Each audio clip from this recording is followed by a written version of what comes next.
If you want to be as strong as possible in Warframe, then using the right companions is an absolute must. So, in this Warframe guide, we're gonna go over the recent changes, and I'll give you a list on the most meta companions that you want to have in late 2024. A big shout out to Warframe's Quest to Conquer Cancer initiative, donate for the good cause via the link in the description, and now, let's jump right into it. Okay, now, putting this video together, I gotta be real here, it was a bit challenging because there is a lot to talk about when it comes to all the changes regarding the companions, so let me quickly explain how we're gonna go at it today. In the first part of the video, I'm going to talk about the most important changes that were made. Changes to how the skills of different companions now work. We're also going to talk about the new claw type weapon for beast companions, as well as what changes for sentinels. And then later in the second part of the video, I'm going to talk about which companions, in my opinion, are the quote-unquote most meta right now, the companions that pretty much everybody should have at some point, and I'm going to explain to you why they are so good, in which scenarios you want to use them, and I'm also going to give you example builds for how I mod mine. As you see, quite a lot to talk about, so let's not waste any further time and jump right into the first chapter. And that would be Death of the Smeeta Kavat. Don't get me wrong, we're going to talk later more about how other companions changed with this update, but especially the Smeeta I think is such a prominent thing that it deserves its own little chapter. So let's talk about it. In the past, the Smeeta Kavat was pretty much the most essential pet that every player wanted to have because of its skill Charm that had the chance to give you double resource, double experience, as well as double credits for, I think it was 2 minutes, and that was just insanely crazy for all types of farms. Well, that now has all changed. Don't get me wrong, Smeeta still has the Charm skill, and it still has a lot of different things that can happen when it casts its Charm. I'm going to put you an image up on screen that shows all the buff that it can give, but as you also see here, you don't have the resource and you don't have the credit buff anymore. Instead, we now got 3 new mods, those are being called Retriever mods. These ones are now meant to replace this credit and resource farming buff from the Smeeta, and that can be put not only on it, but on any beast type companion in the game, so you're not limited to using the Smeeta alone for your farming run.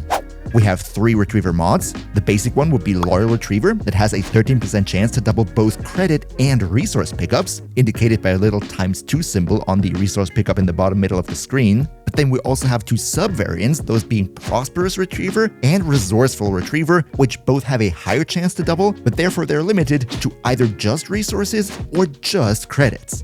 Now, you might be wondering, which of these 3 should you use? And the answer here is actually pretty straightforward.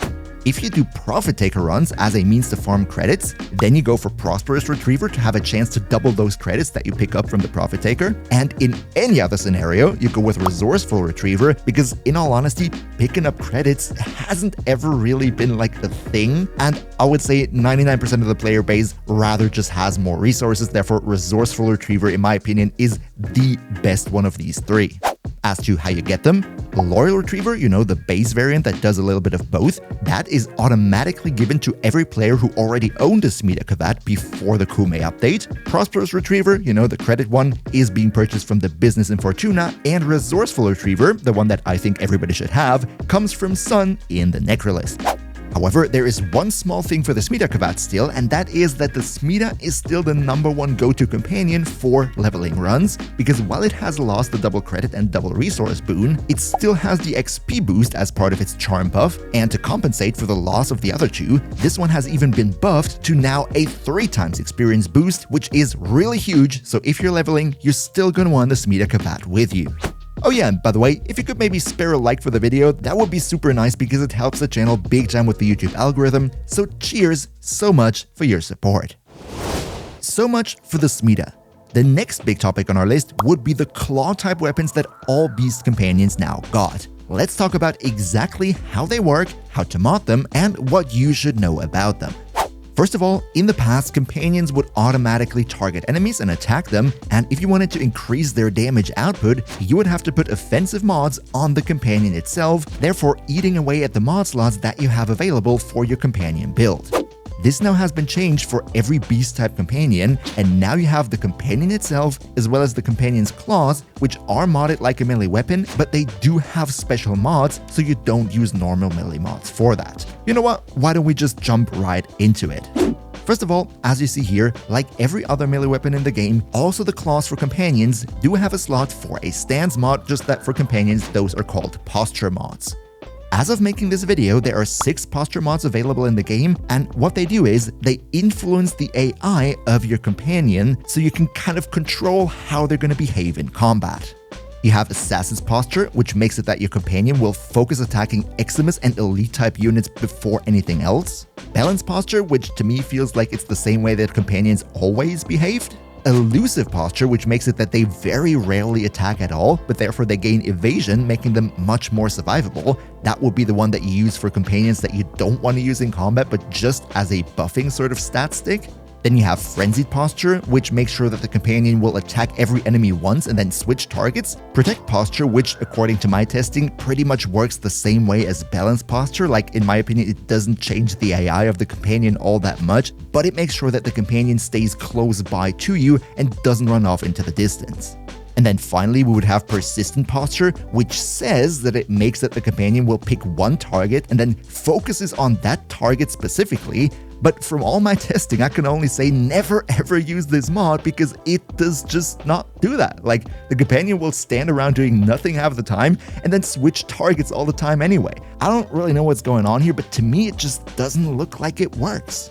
But okay, so much for the posture mods. Let's get into modding the claws themselves. And before we jump into which mods you should select here, let me just make one thing clear, and that is the claws of beast-type companions are, in my opinion, mainly there to actually be used as a serious damage-dealing weapon, which is also why right now we're going to focus on modding the claws for damage and for nothing else. If you have a setup that uses claws in a different way, feel free to share it in the comments down below. Just wanted to make clear up front what we're going for now. But yeah, claw modding, it's actually super straightforward and the builds don't vary all that much between companions.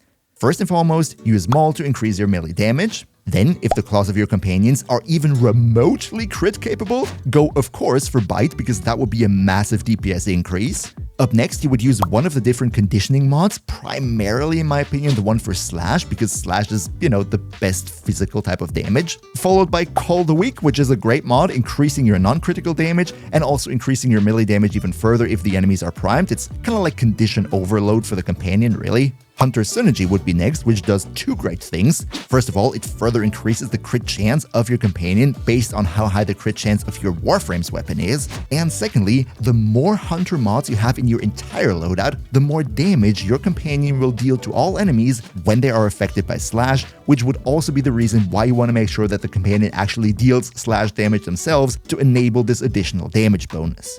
After Hunter Synergy, you want to go for Mecha Overdrive for Kubrow Claws. Unfortunately, this is not available for Kavat Claws, but Mecha Overdrive is incredibly overpowered on Kubrow Claws. It increases the status duration of your claw weapons, and also it gives your companion claws 60% of the status chance that your Warframe's primary weapon has in terms of status chance. If you equip your Warframe with a weapon that has a very high status chance, for example the Kuva Comb, or I think as far as I know, the Paris Prime Incarnon is potentially the best weapon in the game for this at the moment, then that means also your companion claws will have a very high status chance with this mod, and that is important because of the next mod that we're going to put onto the claws, and that would be Burning Claws. See, for the companion mods, there are 4 of these specific elemental mods. Each and every one of these transforms all elemental damage that is on the claws into one of the 4 base elements: heat, toxin, cold, or electricity. It doesn't matter what else you mod onto the claws, it also doesn't matter which external effects put any other element onto the claws. When you use one of these 4 mods, every elemental damage that is being put onto the claws from whichever source is going to be transformed into that respective base element. And the by far best option here is Burning Claws to transform all that damage into heat, because as we all know, damage over time is the meta in Warframe when you want to deal as much damage as possible, and it allows your companion to absolutely smoke away enemies that they attack. So just to make that very clear again, use Mecha Overdrive and a primary weapon on your Warframe with a high status chance to give a very high status chance to your companion's weapon. Use Burning Claws to make sure you apply tons of heat with it. And up next, you would use Contagious Bond on the companion itself, which ensures that whenever it takes out an enemy, the status effects on that enemy will be spread to nearby enemies, aka if your companion smokes an enemy with heat, then the heat is going to spread and smoke all the enemies around it. That then will create a chain reaction that absolutely demolishes everything. It's seriously crazy if you look at it in practice. And finally, in the last mod slot, you'll go for Immunity Resistance, which sort of is an elementalist mod for your companion, also increasing the damage of damage over time effects, like the heat that we're dealing, so it synergizes perfectly. This right here then would be a cookie cutter mod for damage dealing with a Kubrow Claw, and really, if you want to deal as much damage as possible, then there isn't much variety here at all. You just copy paste this onto your companion and it's gonna be good. However, it should be said that Mecha Overdrive, the mod that gives so much status chance to the claws, only works on Kubrows and not on Kavats, which means that Kubrows are much stronger in terms of damage output than Kavats. Just something to keep in mind. Okay, I know this was probably a lot, but now you should have a pretty decent idea of how to mod your companion's claws. However, the companion claws are not the only things that were changed. Also, the weapons for robotic companions have received quite a couple upgrades with the Koma and the Five Fates update. So up next, I also quickly want to talk about what I personally think are the most impactful changes that have been made here. First of all, in the past, what was very important for Sentinel weapons was that they can be modded to over 50% crit chance to allow to get the crit damage bonus from Tenacious Bond. And that unfortunately narrowed down the selection quite a bit because only the Volcax and the Volclock were able to be modded that high without a Riven. Now though, the crit stats of some of these weapons have been reworked, so we have a much wider selection. With the new update, also the Prisma Burst Laser, the Burst Laser Prime, the Laser Rifle, and the Laser Rifle Prime have enough of a base crit chance to be modded to over 50%, therefore you also can use them if you want to go for Tenacious Bond. Why would you want to do that? Because, unlike the Volcax and the Volclock, these weapons have all three different types of physical damage: impact, puncture, and slash.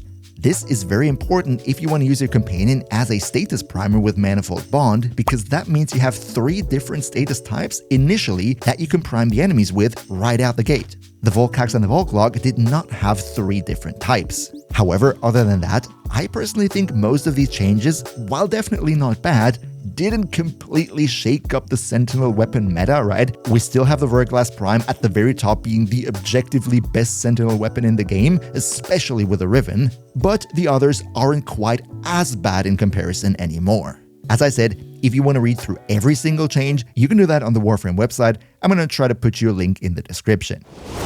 So much for our Sentinel weapons. However, these were not the only ones that were changed quite a bit. Also, a metric buttload of companion Precept mods, the companion quote-unquote skills that you can mod onto them, have been reworked, at times really drastically even. Now, as you also see here in the background, there was a whole lot that happened here, and going into every single one of these changes would completely blow this video out of proportion, so just like with the Sentinel weapons, I'm only going to go into those few that I personally think are going to be the most impactful. As I also said, link in the description if you want to read through everything by yourself.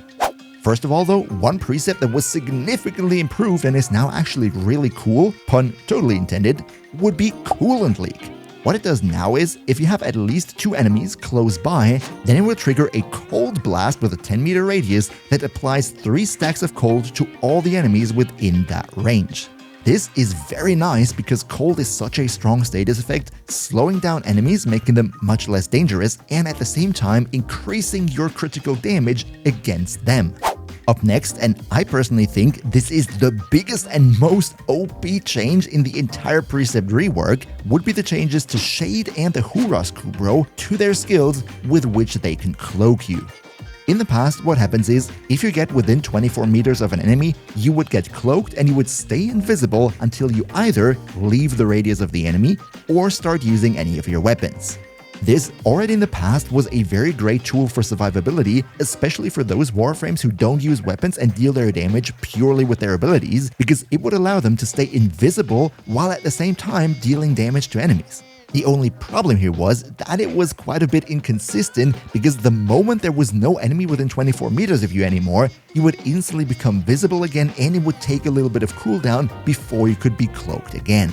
Now though, they reworked that and gave it a sort of 3-second quote-unquote grace period where if you leave the radius of an enemy, you will now have 3 seconds to get into the radius of an enemy again, and if you manage to do that, then the cloak won't be broken. Might not sound like much, but in practice gives it a lot more consistency, especially in enemy-dense mission types like, for example, survival and all types of steel path missions because we have so many more enemies there. Next, we have a very positive change to something that is admittedly more useful for newer players, and that would be the Precept Looter for Carrier, which in the past had Carrier open up crates in a 12-meter radius, but it only targeted every crate individually, so it was kind of a bit inconsistent. Now, you have a much bigger radius of 22 meters, and also the crate opening will be a wave, making it much easier to run through the level and passively collect tons and tons of resources without having to ever take care of the containers yourself. One thing though that is pretty uninteresting for new players, but therefore all the more important for veterans, would be the Negate Precept for Worm, which can be very strong in keeping you alive, especially in those level cap runs, because it protects you from harmful status effects, but now it has been changed that the cooldown can also be reduced with Manifold Bond, which makes it much more useful and consistent for all those level cap players out there. Worm now has gotten a whole lot better. Another great change is the one to neutralize for the Chesa-Kubro. In the past, it would only disarm a single enemy, but now it creates a 10-meter AoE wave in which all the enemies will be staggered and drop their weapons. Now, all in all, if you want a companion to disarm your enemies, then the Robotic Hound from the Sisters of Pavos is still objectively the much better choice because it has a skill where it can do that in a 30-meter AoE, not just 10 meters. But as we're also going to see in a moment here, the Chesa-Kubro is a very useful companion now, and you will use them quite a bit, so having the disarm augment for it be buffed is definitely a good thing. Up next, we have two changes for the same critter, that being the Pharaoh Predacite, which got quite the nice treatment, where both their skill Anabolic Pollination as well as Endoparasitic Vector have been massively strengthened. Anabolic Pollination has gotten a longer duration, which is definitely nice. As for Endoparasitic Vector, this now is a really cool skill which works pretty similar to the Proboscis Cernos, with having tentacles that inflict viral onto the enemy. That is now much better because the range has been increased, and also when enemies move into the range, now they will also be affected as soon as they get too close. And finally, the last precept that I think is really impactful would be unleashed for the Sonika-Kubro, which now gets a big buff in damage when it's attacking Eximus units, which is also a perfect match if paired with the Claw Posture mod that also increases your damage against Eximus units, making the Sonika-Kubro right now your perfect companion when it comes to hunting down Eximus units. But of course, there are many more precept changes, and depending on what your personal preferences are, there might definitely be something else that would be super cool for you, so let us know in the comments down below.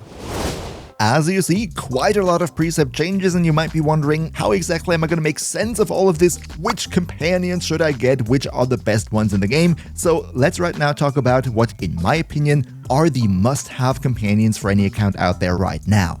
Starting out, to nobody's surprise, with the Panzerwalpepfeiler, has been one of the greatest since release and still is. If you want a companion that viral primes the entire room like crazy to enable you to deal much more damage, then the Panzerwalpepfeiler is pretty much still your first choice. In fact, even though yes, the Wulpepfeiler now also got a claw-type weapon and can also use that to attack enemies now, I would say the Panzerwalpepfeiler hasn't really changed at all. You don't have to mix up any of your Panzer build compared to before the update. You're gonna be happy. This right here would be one example build for a Panzerwalpepfeiler, but please note that not only for this build, but for all the other companion builds that we're gonna get into right now, these are just general example builds, and depending on which Warframe and which loadout you play, you might actually want to consider mixing and matching some other mods into here. So whatever you see here, it works for me, but if you play completely different, it might not work for you. But alright, with that being said, let's now move on to one of the other quote-unquote all-time greats, and that would be Nautilus, but specifically the new Nautilus Prime version. Nautilus Prime, compared to the normal Nautilus, is capable of being modded to over 1200 shields, which is very great because that means you can get the fire rate bonus from Reinforced Bond on it now.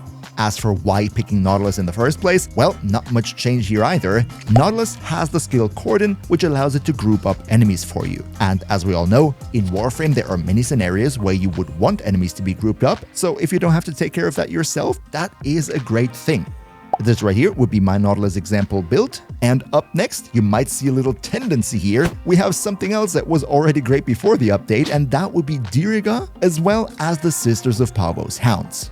Now, why would I put these two admittedly pretty different looking companions onto the same point? Well, the reason is pretty simple. Both of them are mainly used to status prime your enemies. Diriga does that with its Precept Arc Coil, which zaps all enemies within a 10-meter radius. Combine that with Manifold Bond and it will apply all the elements that you modded onto your Diriga's weapon. A very nice combination and especially strong for melee builds or those types of setups which focus more on enemies that are close by. As for the Hound, they work a little bit different, but they're also really great for status priming because they can use two different skills, those being Synergized Perspectives and Repo Audit. One of them shoots out a lightning that bounces in the room and between enemies, applying tons of status effects, also in combination with Manifold Bond, and the other one creates this aforementioned 30-meter AoE in which enemies are going to be disarmed, but also it applies all the elements that are modded onto your Hound's weapon when you use Manifold Bond. So at the end of the day, technically the Hounds are better because they not only status prime but also disarm the enemies around you, but Diriga still also has its place, it's just that little bit more consistent. Here you have my example Diriga build, and here you have my example Hound build. Up next, I'm going to make it a bit shorter. We go for Shade or the Huras Kubro. Both, as I also talked about earlier, have a skill that can cloak you, and now with the changes to that cloaking skill having a 3-second grace period, this method of cloaking has become much more consistent and really usable for all those Warframes that use abilities to deal damage. So in my opinion, you should definitely have at least one of these. I personally prefer Shade because I think that those robotic companions just have that little bit more passive buffing potential compared to beasts, so I haven't built my personal Huras Kubro. That's why right here you only have my Shade example build. Next, we have the new Smeeta Kavat, which is now called the Chesa Kubro. As I also said at the very beginning of the video, the Smeeta Kavat is not going to be useful for resource farming anymore. That place is now taken by the Chesa Kubro, which has a skill that pretty much does the same thing like Necros' looting abilities by re-rolling the loot dice of fallen enemies now and then. Combine that, of course, with the mod Resourceful Retriever, and you get something like this build right here, making your Chesa Kubro the #1 choice for resource farming runs. The next one on the list would be the Adarza Kavat. Not really much has changed here because, as I initially said, Kavats are not that great offensively compared to Kubros, but still, the Adarza has that ability that gives you 60% more crit chance and therefore works like Arcane Avenger and is really darn strong. If you're on a weapon that doesn't have a lot of crit, but you would like it to have that, then, well, the Adarza Kavat might be the choice for you. Now, the next one on the list might come as a bit of a surprise, but in my opinion, this right now is the strongest damage dealing companion in the entire game, and it is absolutely crazy. I'm talking about the Pharaoh Predacite. With the Pharaoh Predacite, you not only have really decent stats on its claws, so you can get a lot of damage out of it, because of the fact that Predacites are considered Kubros and therefore can use Mecha Overdrive, this gets even stronger if you play a weapon with high status chance on your Warframe. Remember, we talked about this whole synergy in the section of the video where I told you how to mod claws. But that's not the only thing what makes a Pharaoh Predacite stand out compared to even the other Kubros.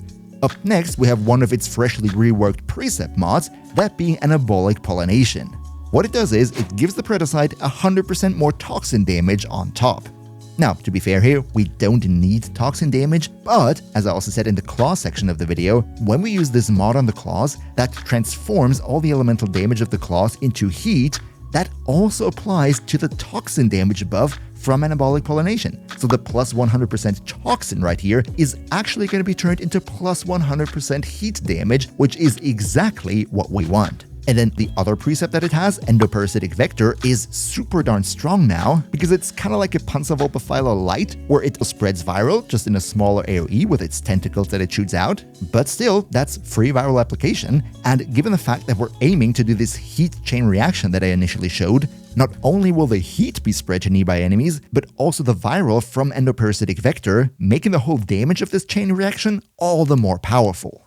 So yeah, long story short, in my opinion, the Pharaoh Predacite is the strongest damage dealing companion in the game right now. This right here would be my Pharaoh Predacite build. This right here would be my Claw build for the Pharaoh Predacite. And now, last but not least, I have some honorable mentions that I personally think are not a must-have companion, but they offer great utility and you might want to consider still getting them. Those being Helios, which automatically scans enemies for your codex, that is very helpful.